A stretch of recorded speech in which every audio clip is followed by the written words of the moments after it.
بسم اللہ الرحمن الرحیم۔ السلام علیکم۔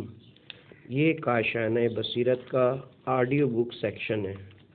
ہم جو کتاب پڑھ رہے ہیں اس کتاب کا نام ہے عباد الرحمن فی کل دہر و زمان۔ کتاب کے مؤلف ہیں جناب یوسف عباس نانجی صاحب۔ اب ہم اس کتاب کا پارٹ نمبر 15 پڑھیں گے۔ نمبر 76، جناب آیت اللہ العظمی حاج مرزا حسین نائینی۔ آپ سن 1276 ہجری میں نائن میں پیدا ہوئے۔ آپ مرزا شیرازی بزرگ اور مرزا سید محمد فشارکی اصفہانی کے شاگرد تھے۔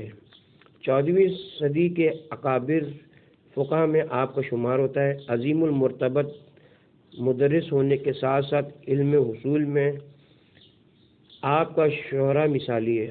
جناب آخوند خراسانی کے ساتھ آپ نے علمی مقابلہ کیا اور علم اصول میں جدید نظریات اس طرح پیش کیے کہ وہ اہل علم کے لیے قابل قبول ہی نہیں لائق ستائش بھی ٹھہرے۔ فارس ایران میں آپ کی نفیس اور جامع کتاب تنزیہ الامت یا حکومت در اسلام ہے، جو اسلامی بنیادوں کے دفاع سے متعلق آپ کی ایک معروف کتاب وسیلۃ الجناب کے عنوان سے اہل علم کے لیے بہترین ورثہ ہے۔ سن 1355 ہجری میں آپ نجف اشرف میں خالق کے حقیقی سے جا ملے۔ نمبر 77، جناب آیت اللہ العظمی شیخ عبد الکریم حائری۔ جناب شیخ عبد الکریم حائری سن 1147 ہجری میں ایران میں پیدا ہوئے۔ آپ نے ابتدائی تعلیم حوزہ یزد میں حاصل کی اور 18 سال کی عمر میں زیارات کے سفر کے لیے روانہ ہوئے۔ 2 سال حرم امام حسین میں گزارے اور تزکیہ نفس کے لیے کوشاں رہے۔ کربلا معلم میں آپ نے جناب فاضل ارکانی سے درس حاصل کیا۔ اس کے علاوہ مرزا شیرازی سے سامرا میں درس حاصل کیا۔ شیخ فضل اللہ نوری شہید آیت اللہ فشارکی اور آیت اللہ سید محمد تقی شیرازی آپ کے اساتذہ کرام میں سے تھے۔ اسی دوران آپ نے قم میں اقامت اختیار کر لی تھی اور حوزہ علمیہ قم کی تاسیس کی۔ تمام مدارس کو اثر و نو تعمیر کیا اور قم مقدسہ میں نجف اشرف کا نصاب نافذ کیا۔ آپ کو حوزہ علمیہ قم کے صاحبانوں میں سے ایک صاحبان کہا جاتا ہے، کیونکہ آپ نے ان علمی مراکز کے احیاء کے لیے انتھک کام کیا۔ آپ اپنے طالب علموں کا بہت خیال رکھتے تھے، یہاں تک کہ ان کے قرضے بھی ادا کرتے تھے۔ آپ نے جو محنت شاقہ ان علمی مراکز کے احیاء کے سلسلے میں کی اور جو بیش بہا خدمات انجام دیں وہ آج بھی انمٹ اور یادگار ہیں۔ آپ کی شخصیت ایک ثمردار شجر سایہ دار کی طرح تھی۔ آپ کی جد مسلسلی کا فیضان ہے کہ قم مقدسہ کے مدارس آج بھی شیعت کی روح کو برقرار رکھے ہوئے ہیں۔ آپ نے متعدد سفارت خانے بھی قائم کیے۔ آپ کے ہونہار ترین شاگردوں میں امام خمینی، آیت اللہ عراقی، آیت اللہ مرشی، آیت اللہ سید محمد رضا گل پاگائنی اور دیگر مراجع عظائم شامل ہیں۔ ان میں سے متعدد نے درجہ اجتہاد بھی حاصل کیا۔ آپ قلبی اور روحی انہماک کے ساتھ عزائے حسینی میں شرکت کرتے اور فرماتے تھے کہ میرے پاس جو کچھ ہے وہ مولا اور آقا حسین ابن علی کے صدقے ہی میں ہے۔ سب کچھ ملا حسین کی سرکار سے ہم کو۔ آپ کے بارے میں کہا جاتا ہے کہ سید الشہداء حضرت امام حسین علیہ السلام کی شفاعت کے باعث آپ کی موت ٹال دی گئی اور عمر میں اضافہ کر دیا گیا۔ آپ نے 1355 ہجری میں رحلت پائی اور آپ کی تدفین قم مقدسہ میں جوار معصومہ قم میں عمل میں آئی، جہاں معصوم قم کی رحمت و برکت سے آپ کا مزار بھی مرجع خلائق بنا ہوا ہے۔ سچ ہے اللہ جسے چاہے عزت عطا فرمائے۔ نمبر 78، الحاج آیت اللہ العظمی شیخ محدث عباسی قمی۔ جیسا کہ شیعہ قوم کا مسلک ہے کہ انبیاء اور مرسلین اور چہارہ معصومین کے بعد نیک اور فضیلت علماء کی سیرت سے آگاہ اور باخبر رہنا اور ان کی زندگی سے سبق اور درس حاصل کرنا انسانی اعتبار سے تو یہ عام انسان نظر آتے ہیں، لیکن ان کے روحانی کمال اور درجات بے شک حیرت انگیز تھے، اور برسہ برس گزر جانے کے بعد بھی ان کے تذکرے آج بھی دل کو جلا بخشتے ہیں۔ جناب الحاج شیخ عباس قمی، جو کہ محدث قمی کے نام سے مشہور ہیں، سن 1294 ہجری میں مذہبی شہر قم مقدسہ میں پیدا ہوئے۔ وہ شہر جس کے لوگ اسلام اور اہل بیت نبوی سے عشق و مودت سے سرشار تھے۔ اس دین اسلام کے حقیقی پیشواؤں نے قم اور اس میں رہنے والوں کو ہمیشہ اچھے انداز میں یاد کیا۔ شیخ عباس قمی کے والد بزرگوار الحاج محمد رضا قمی ایک عام دکاندار تھے۔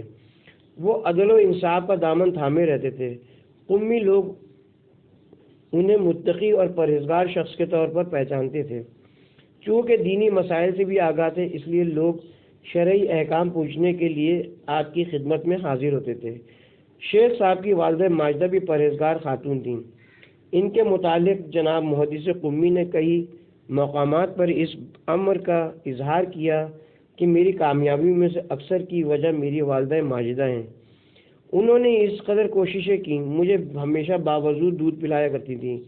اسی وجہ سے بچپن ہی میں عباس کے چہرے سے غیر معمولی ذہانت اور فطانت کے آثار نمایاں تھے۔ آپ نے اپنا بچپن اور جوانی قم مقدسہ جیسے مذہبی شہر میں گزاری اور اس زمانے کے جید علماء و فضلاء سے فقہ اور اصول کی تعلیم حاصل کی۔ بعد ازاں اعلیٰ تعلیم کے حصول کے لیے سن 1316 ہجری میں نجف اشرف تشریف لے گئے اور اس وقت کے مراجع بزرگ جیسے حضرت آیت اللہ سید محمد کاظم یزدی سے قصب فیض کیا۔ آپ کو خاص شوق و شغف علم حدیث، رجال اور درایا سے تھا، جس کی وجہ سے آپ نے جناب مرزا حسین نوری کی خدمت میں حاضری دی۔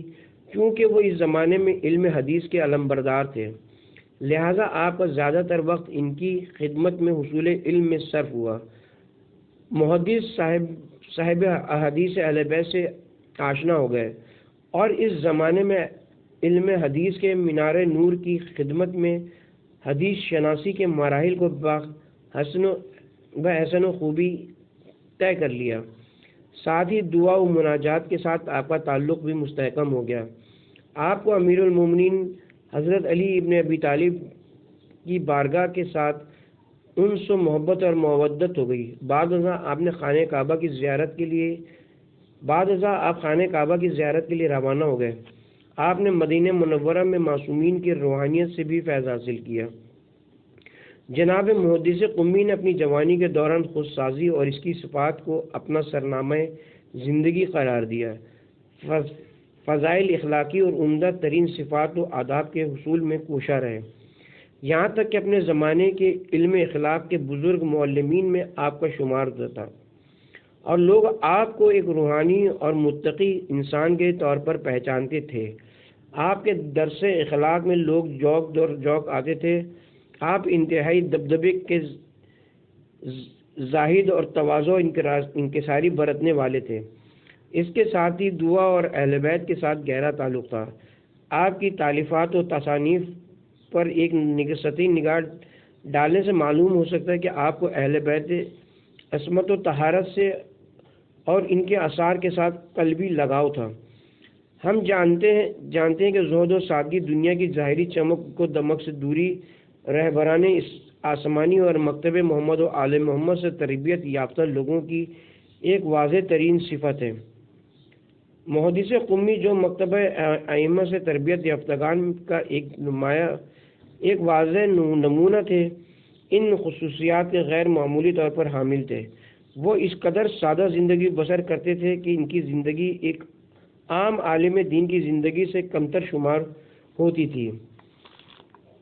ان کا لباس ہمیشہ ایک کھدر کی قبا تھی، جو کہ انتہائی سادہ لیکن صاف ستھرا اور معطر ہوتا تھا۔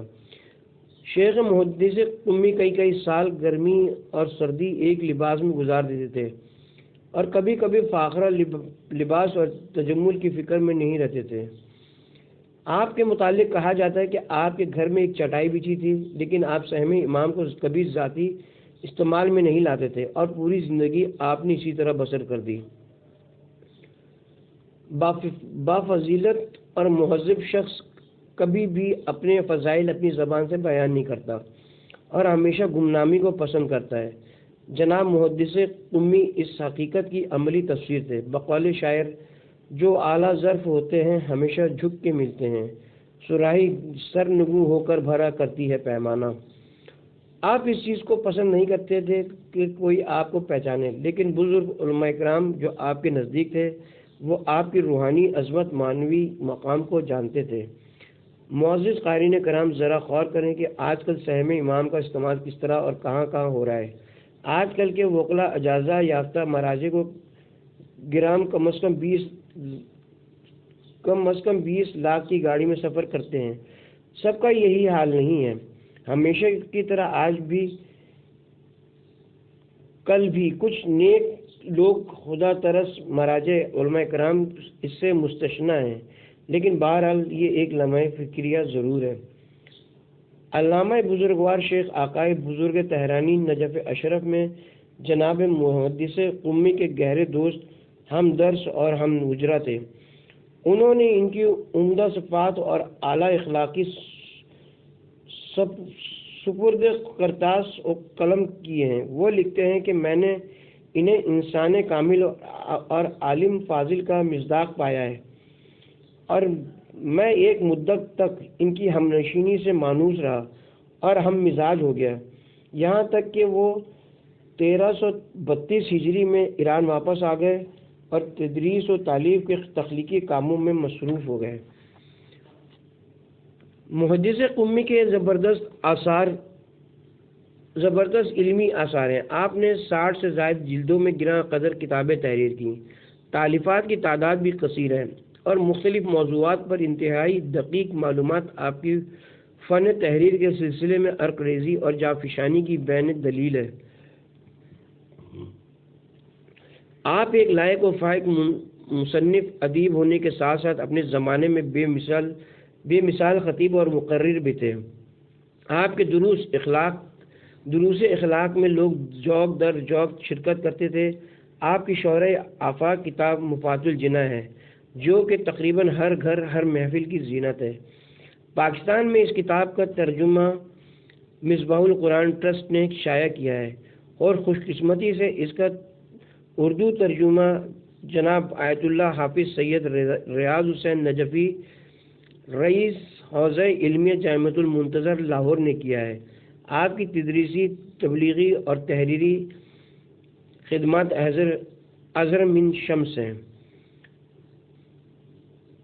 سن 1359 ہجری میں نجف اشرف میں عالم بزرگوار، متقی، مخلص، شب بیدار، فقیہ اور محدث سے ہستی عالم فانی سے عالم جاویدانی کی طرف کوچ کر گئی اور آپ اعلیٰ علین سے ملحق ہو گئے۔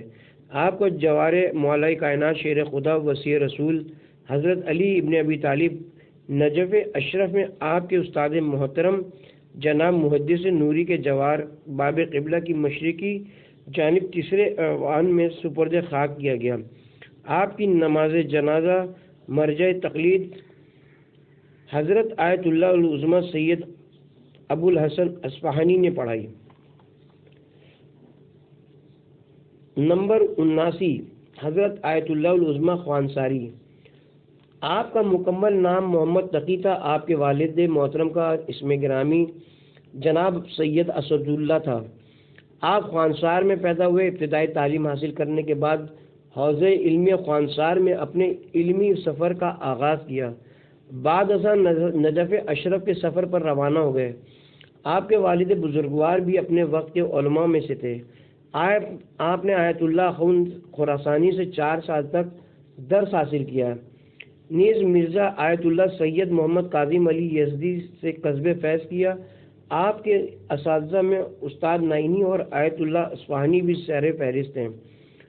آپ کو جلد ہی اجتہاد کی سند حاصل ہو گئی تھی۔ آپ کے علمی سفر کی تکمیل کے ساتھ ہی پہلی جنگ عظیم کا آغاز ہو گیا، اور اس وقت مراجع نے فتوے کے ذریعے جہاد کا اعلان کر دیا۔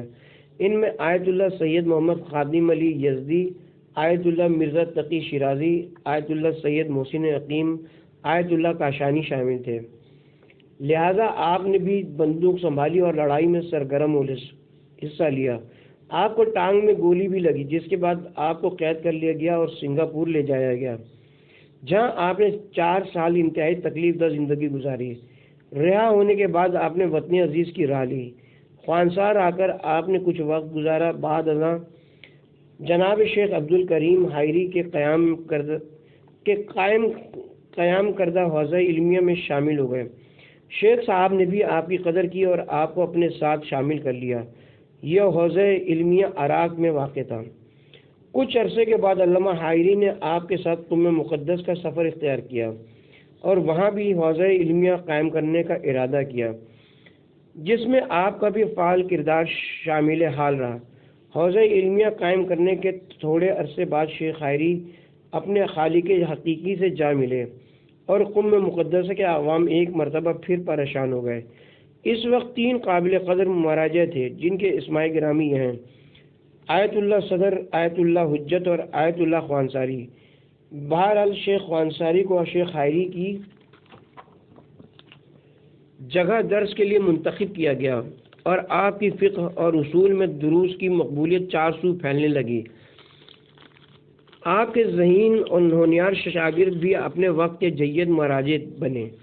امام الامت آیت اللہ سید روح اللہ موسوی خمینی بھی آپ ہی کے لائق ترین شاگرد تھے۔ آیت اللہ شیخ محمد علی عراقی، شیخ عبدالجواد اصفہانی، مرزا ابو القاسم دانش آشیانی وغیرہ بھی آپ ہی کے شاگردوں میں شامل تھے۔ آپ نے دیگر 2 عظیم المرتبت شخصیات آیت اللہ صدر اور آیت اللہ حجت کے ساتھ مل کر آیت اللہ برجردی کو قم آنے کی دعوت دی، جو انہوں نے قبول فرمائی، اور سن 1323 ہجری میں آیت اللہ برجردی نے شیعہ قوم کی قیادت سنبھالی۔ آپ 3 قابل قدر علماء کا یہ اقدام حوزہ علمیہ کے لیے بہت ہی اچھا ثابت ہوا اور حوزہ علمی میدان میں مسلمانوں کا گویا قبلہ و کعبہ بن گیا، جہاں دین کے اطراف و اکناف سے تشنگان علم و حکمت آتے رہے اور بحمدللہ علمی سیرابی حاصل کر کے شاد کام ہوتے رہے۔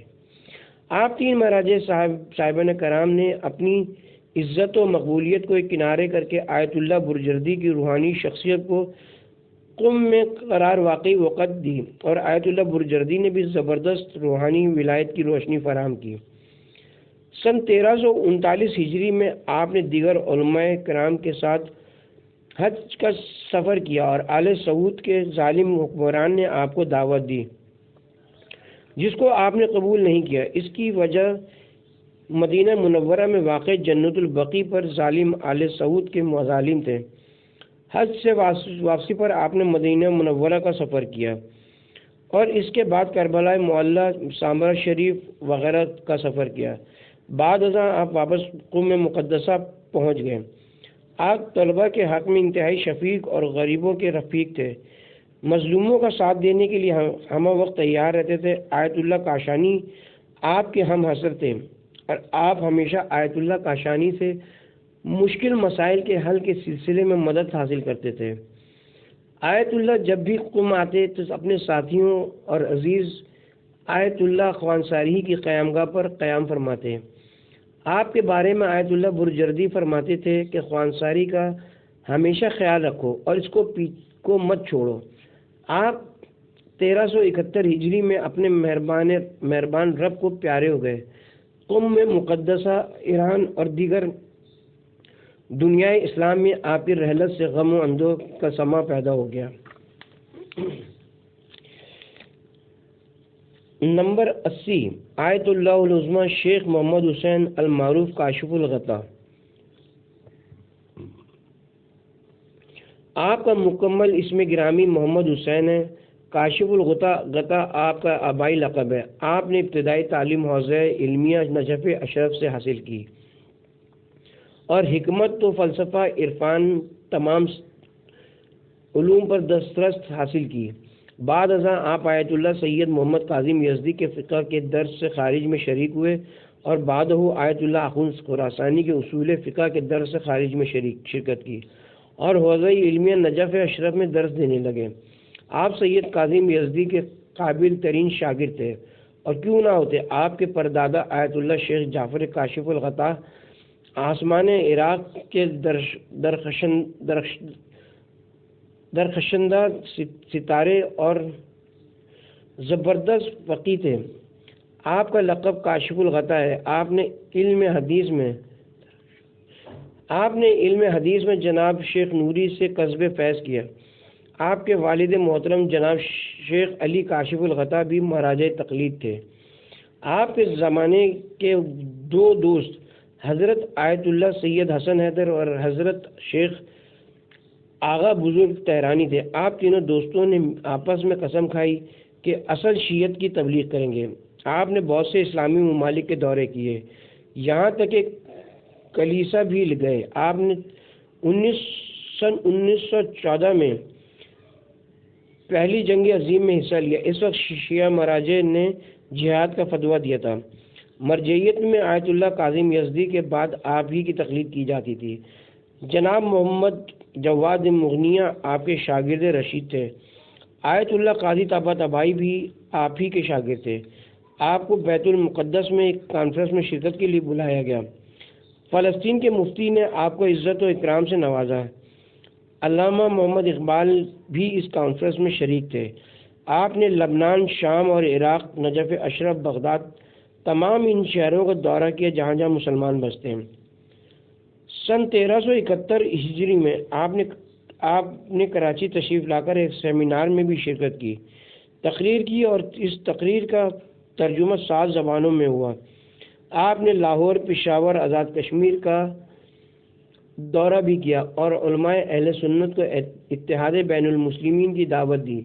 آپ امریکہ اور برطانیہ کے سفرا کے سامنے بڑی جرأت سے کلمہ حق ببانگ دہل دیا کرتے تھے۔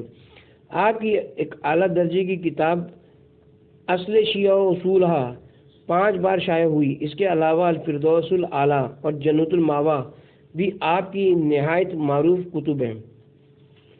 آپ کی رحلت پر تمام مسلم امہ میں آپ کی فرقت کا غم منایا گیا۔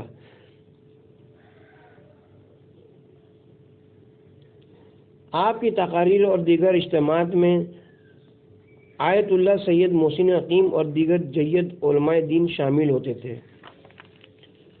نمبر 81، نقیب اجتہاد جناب آیت اللہ سید شرف الدین عاملی۔ آپ کی ولادت سن 1290 ہجری میں ہوئی۔ آپ کے والد بزرگوار اپنے زمانے کے پرہیزگار متقی عالم دین تھے۔ آپ کا مکمل اسم گرامی آیت اللہ صدر نے تجویز کیا، جو کہ آپ کے نانا جان تھے۔ آپ نے کاظمین اور سامرہ میں تعلیم حاصل کی اور شیخ حسن کربلائی اور شیخ باقر وحیدی سے دروس حاصل کیے۔ آپ نے نجف اشرف، کاظمین، سامرہ اور کربلا معلی میں اپنے علمی ذوق و شوق کو جلا بخشی اور باطنی و معنوی طہارت کو کسب کیا۔ 32 سال کی عمر میں اجتہاد کے بلند مرتبے کو حاصل کیا اور جاگیرداروں کے خلاف علم بغاوت بلند کیا۔ آپ شروع ہی سے دینی امور اور شعائر اسلامی کے بارے میں سخت تھے، لیکن کمزور اور ناتواں پر رحم کرنے والے تھے۔ آپ نے مصر کی جامعۃ الازہر کے شیخ سے خط و کتابت کی اور اس بحث و مباحثے کو کتابی شکل دی، جس کا نام المراجعات رکھا، جو کہ ایک بے نظیر ادبی کتاب تسلیم کی گئی، اور بہت سے لوگوں نے اس کتاب کے مطالعے سے بحمدللہ مذہب حقہ کو اختیار کیا۔ آپ نے اپنے آبائی شہر میں مدرسے قائم کیے۔ سن 1372 ہجری میں آیت اللہ کاشانی حج سے واپسی پر لبنان میں واقع آپ کے گھر پہنچے۔ آپ نے خیر اور احسان کے نام سے ایک قابل قدر ادارہ قائم کیا، بعد ازاں ایک دانش کدہ بھی تعمیر کرایا، جو کہ اب لبنان میں ماشاءاللہ ایک بہت عالی شان مرکز علمی کی صورت اختیار کر چکا ہے۔ آپ نے اپنی آخری سانسوں تک جہاد فی سبیل اللہ، درس و تدریس اور تزکیہ نفس کے لیے کام کیا، اور سن 1377 ہجری میں سفر آخرت اختیار کیا۔ آپ کو فقیہ اعظم سید محمد کاظم یزدی کی آخری آرام گاہ کے برابر حجرے میں روضہ حضرت علی کے جنوب میں سپرد خاک کر دیا گیا، جہاں آج بھی آپ کا مزار مبارک چاہنے والوں کے لیے توجیہات اور کا مرکز اور مراجع خلائق ہے۔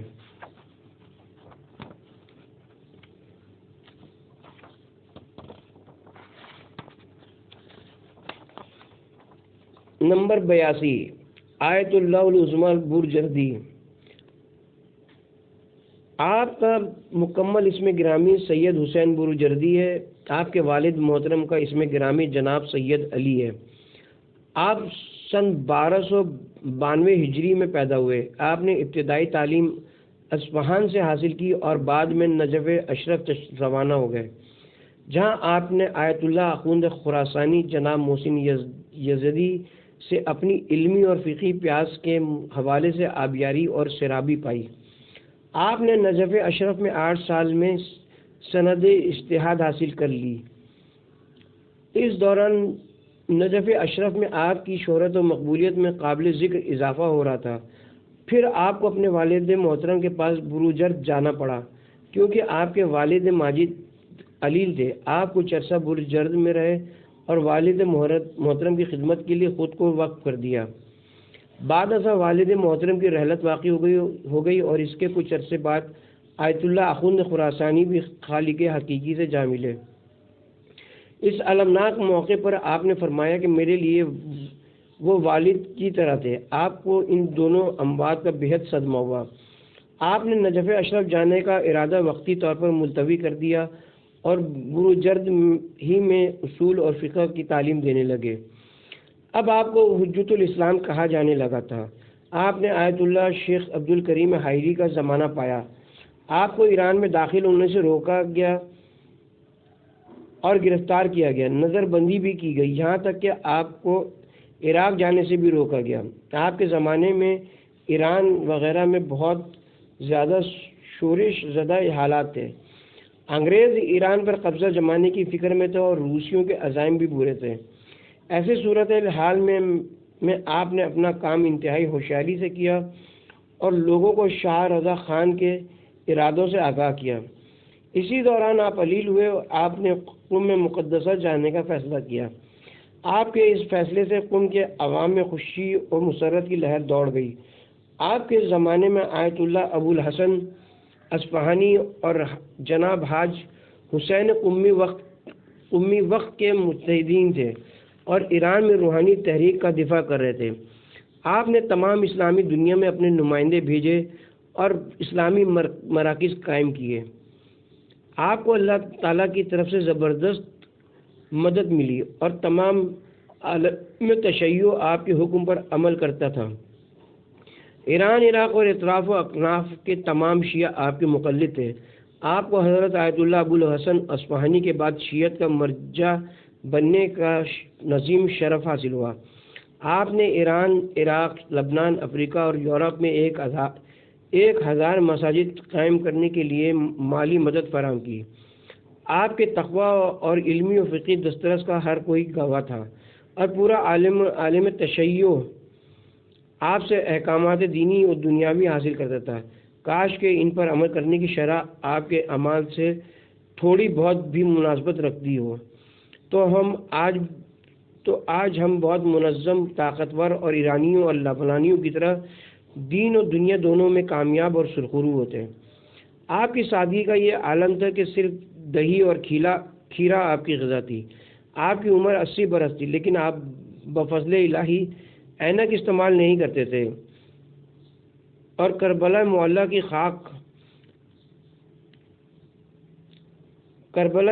خاک شفا بطور سرما استعمال کرتے تھے۔ آپ کو 80 سال کی عمر میں دل کا دورہ پڑا اور آپ صاحب فراش ہو گئے۔ ایسے میں اب پیرس سے ڈاکٹر پروفیسر ماریس خاص طور پر آپ کے علاج کے لیے قم مقدس آیا اور 2 دن تک قیام کیا۔ اسی دوران بحمدللہ قم میں آپ کی طبیعت بہتر ہو گئی۔ جب پروفیسر ماریس سے ایک ایک پینل انٹرویو کیا گیا اور آیت اللہ برجردی کے بارے میں پوچھا گیا تو وہ کہنے لگے میں آقا برجردی سے بہت متاثر ہوا، روحانیت میری روح میں اتر گئی اور میں اس بات پر نازا ہوں کہ میں ان کا معالج ہوا۔ آپ کے پاس بیروت سے ایک امریکی اخبار کا صحافی انٹرویو کرنے کے لیے آیا، لیکن آپ کو ڈاکٹر کی جانب سے انٹرویو دینے سے منع کیا گیا۔ بہرحال آپ کی اجازت سے صحافی نے کچھ سوالات پوچھے اور آپ کی متوازن زندگی کے بارے میں معلومات حاصل کی، جو کہ بقول جناب سید محمود حسین درج ذیل ہیں۔ آیت اللہ برجردی فجر کی نماز سے 2 گھنٹے پیشتر بیدار ہو جاتے تھے اور نماز شب ادا کرتے تھے یہاں تک کہ فجر کا وقت ہو جاتا تھا۔ اسی دوران آپ کچھ مطالعہ بھی فرماتے تھے اور نماز سے فجر کے بعد کچھ دیر قرآن کریم کی تلاوت بھی کرتے۔ بعد ازاں آپ ناشتہ کرتے جو کہ روٹی اور پنیر پر مشتمل ہوتا تھا۔ اس کے بعد صبح 10 بجے تک آپ مطالعہ فرماتے اور پھر درس کی تیاری کرتے۔ 1000 سے زائد طلبہ و علماء آپ کے درس میں شرکت کرتے تھے، جس کے بعد اگر کوئی آپ سے ملاقات کے لیے آتا تو اس سے ملتے۔ پھر ظہرین کا وقت ہو جاتا اور نماز کے بعد آپ دوپہر کو محاضر تناول کرتے اور تقریباً 100 خطوط پڑھتے اور ان کے متعلق احکامات جاری کرتے۔ اس کے بعد آپ تھوڑی دیر آرام کرتے اور نماز مغربین کے بعد پھر خطوط اور ملاقات کا سلسلہ شروع ہو جاتا، جو کہ رات گئے تک جاری رہتا۔ آپ تمام رات میں صرف 3 گھنٹے کے آرام کرتے تھے۔ ہفتے میں ایک دن ذاتی خطوط کے جوابات دیتے اور ایک دن فقہ کے متعلق مسائل کے جواب دیتے تھے۔ اس کے بعد اس صحافی کو آپ کے گھر کا دورہ کرایا گیا۔ اس پر وہ انتہائی حیرت زدہ ہوا، آپ کی شخصیت سے نہایت متاثر ہوا اور کہنے لگا کہ روم میں ہمارے پوپ اور پادری اس قدر عیاشی سے محلوں میں رہتے ہیں لیکن لوگ ان سے متاثر نہیں۔ آپ کے شیعہ عالم کو دیکھتے ہوئے کسی بھی قسم کے پروپیگنڈے کی ضرورت نہیں، یہ تو ایسے ہی لوگوں کو اپنی طرف مقناطیس کی طرف کھینچ سکتے ہیں۔ یہی وہ مثالی خوبی ہے کہ آپ جیسے عظیم علماء، مراجع اور فقیہ اپنے نفس کو مار کر رکھتے تھے اور خوف خدا، یاد خدا میں اپنی زندگی بسر کرتے تھے۔ آپ کی عیادت اور مزاج پرسی کے لیے اعلیٰ سرکاری افسران آتے تھے، آپ ان کو بھی کھانا کھلاتے تھے اور مہمان نوازی کرتے تھے۔ آپ کے بارے میں کہا جاتا ہے کہ امام عصر صاحب زمان حضرت امام مہدی رضی اللہ فرجہ شریف سے آپ نے ملاقات کا عظیم ترین شرف حاصل کیا۔ آپ نے 90 سال کی عمر میں خالق حقیقی کی جانب سے بلاوے پر لبیک کہا، ہم سب اللہ کے لیے ہیں اور اس کی جانب ہم کو واپس جانا ہے۔ آپ نے بلند پایا شاگرد تیار کیے، مثلا آیت اللہ شہید مطہری، بہشتی ربانی، فاضل لنکرانی، مکارم شیرازی، صافی گل پگائنی، منتظری وغیرہ۔ آپ کی عظیم القدر خدمات کے بارے میں لکھنا جوئے شیر لانے کے مترادف ہے۔ آپ تمام مسلمانوں کے ساتھ یکساں سلوک روا رکھتے تھے اور کسی کو بھی خالی ہاتھ نہیں جانے دیتے تھے۔ انقلاب اسلامی ایران کے لیے آپ نے زبردست شاگرد تیار کیے جو آگے جا کر مجتہد بنے اور دین اسلام کی خاطر شہادت کے عظیم مرتبے پر فائز ہوئے۔